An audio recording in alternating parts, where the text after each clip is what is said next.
guys, and welcome back. So today, as you can see, I have a canvas and a whole bunch of supplies. So what we're going to be painting today is a cactus mountain desert scene, more like nighttime mountain or sunset, almost like that. And then the paint I'm using today is a white. I'm going to be using a bright blue, a chocolate bar brown.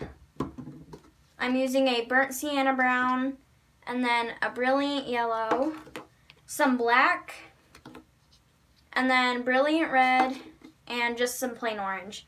So let's get on to the video. You want to take your pencil and you want to make the mountains.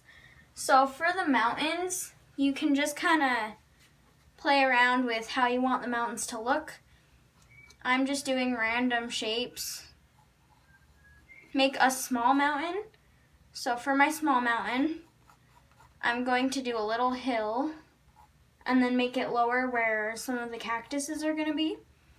And then you want to make a small point down where your cactus shape might start.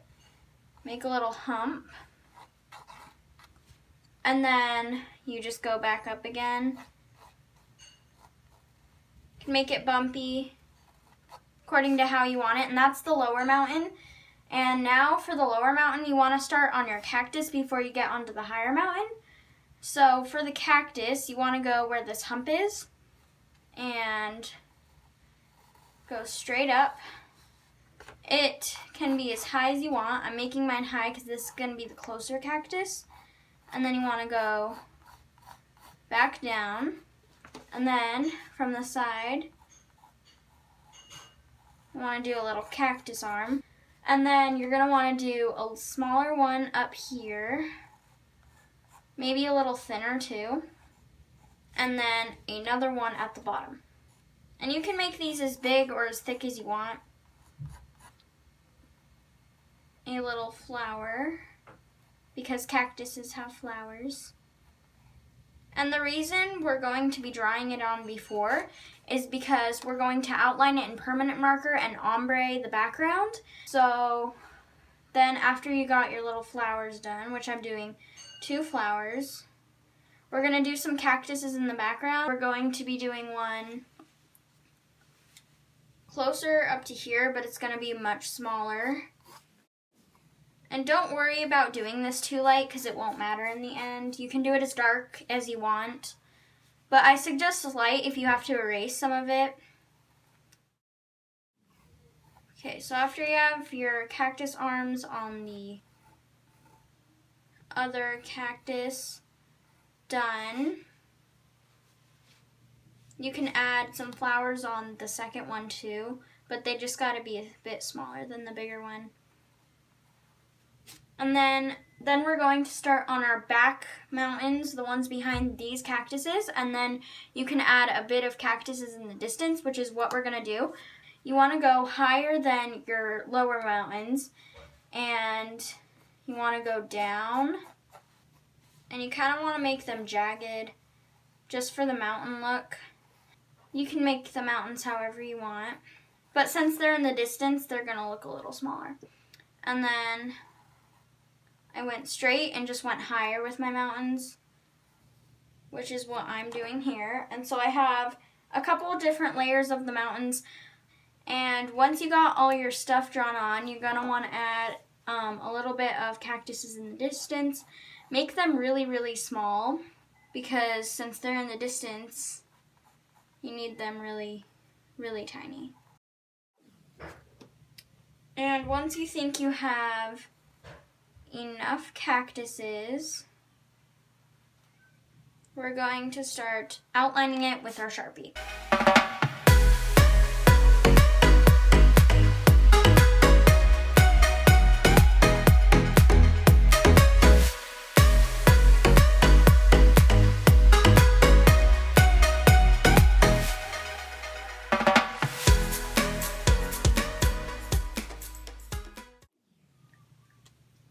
So once you have all your cactuses done, what you want to do now is set your pencils and your markers aside, and we're going to start painting. So for your paints, you're going to want to take your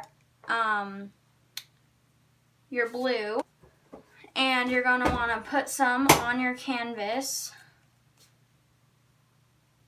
in a row. Don't do too much because we're adding on other colors. And when you ombre, you don't want too much paint or else it's just going to look a little weird. So after you've done your blue, you want to add some dots of red, just a little bit. Don't add too much red because that one's going to be the least color you're going to see. You're going to see more of the orange and the yellow in the picture because that's normally how it is with deserts and sunsets. So you're going to want to take your yellow and put a whole bunch of that where your cactuses are going to be. You can put them over your mountains because we're going to color over those when the yellow dries with some brown. So do whatever you want there. And then what you're going to want to do is you're going to want to take your orange and dab on big blobs there. And since you have all of your colors ready, you're going to want to do one at a time and just go side to side and do just very light brush strokes. So I'll give you a little bit of how to ombre your picture and then I'm going to fast forward it, but if you need you can pause it. So when you're ombreing, you want to start with the darkest color and do a light coat of that. And then you're going to kind of want to dab off some of the paint on your paintbrush on your napkin. And then you're going to want to take the next color. You kind of want to wash out some of the blue. Yeah, just wash out the blue. And then start on your next color. Is you're going to want to do side to side brush strokes. Sorry, that gets me tongue twisted. And then you're going to wash off your paintbrush again. I want to do the same thing for each color. So for my orange, you're going to want to go up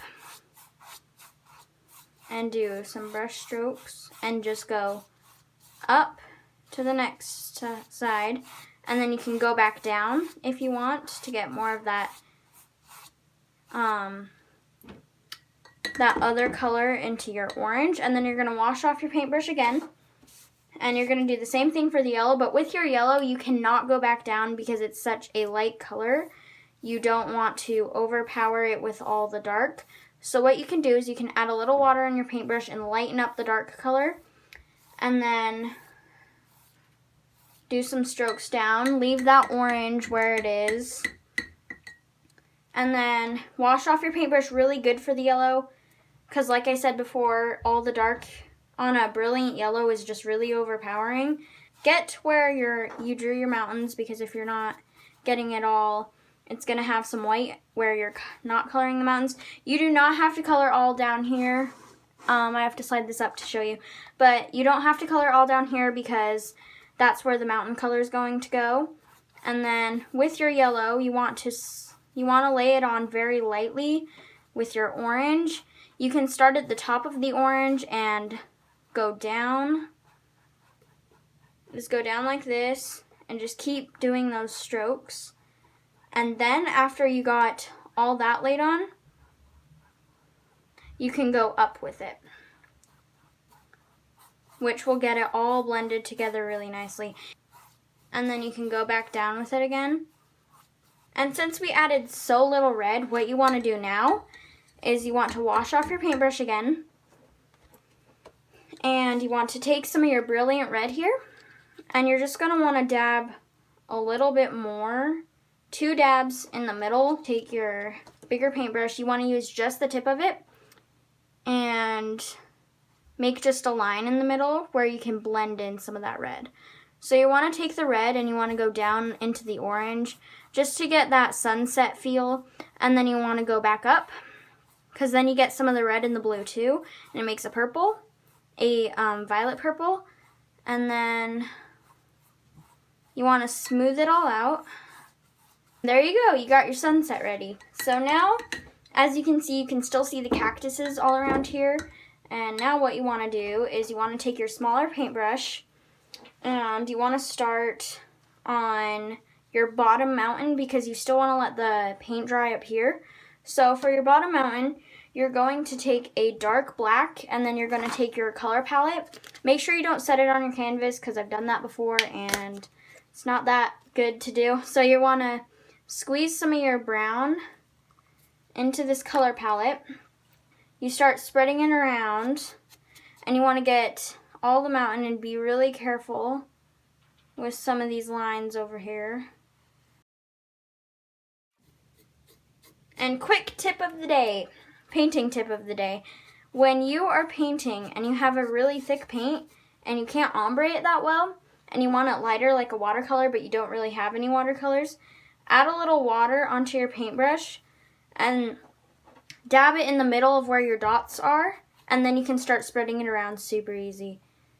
I've done this many times before. If you guys haven't checked out my Parents Let Me Paint on Our Walls, go see the stitch, and if you can see, and if you've seen that one before, you can see how wavy the water is. I just added some water under my paintbrush with the paint on my paintbrush, and it spread around really, really good. Or if you want it to be really like watercolors, just add a whole bunch of water in your paint palette with your acrylic paint, and that'll smooth it out too.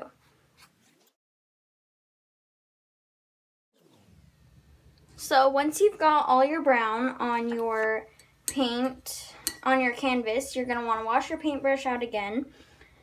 So before you do your cactuses, you always want to do your second layer of mountains, or else the colors will mix, and you don't want a really dark brown for your upper mountain because it's lighter instead of the lower mountain, so you don't want to do the black yet. Take your burnt sienna, and since this one's a little lighter, you squeeze some into your color palette, and since this is a pretty light brown, you can add a little bit of that darker brown to make it a little darker, but we'll see what it looks like on your canvas.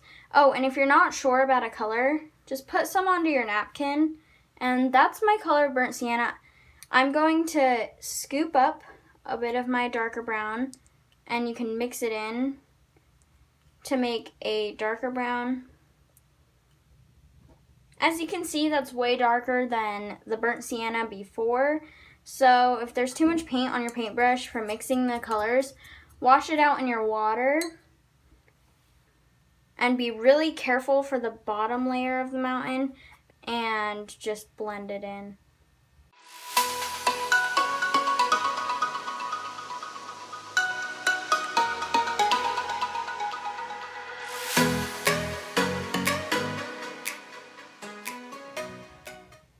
So once you've got all your paint blended in, you're going to want to wash your paintbrush again.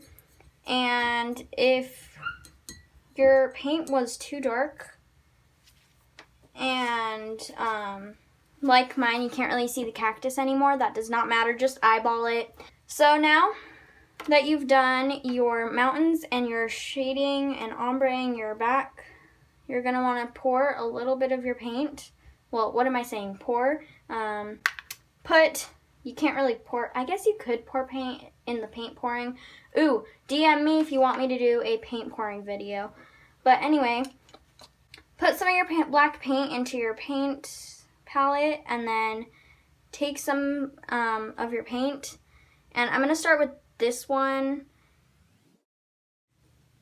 Do the outline of your cactuses, and then just color them in. And I'm going to fast forward this part, pause it if you need any, if you need to see anything. But yeah.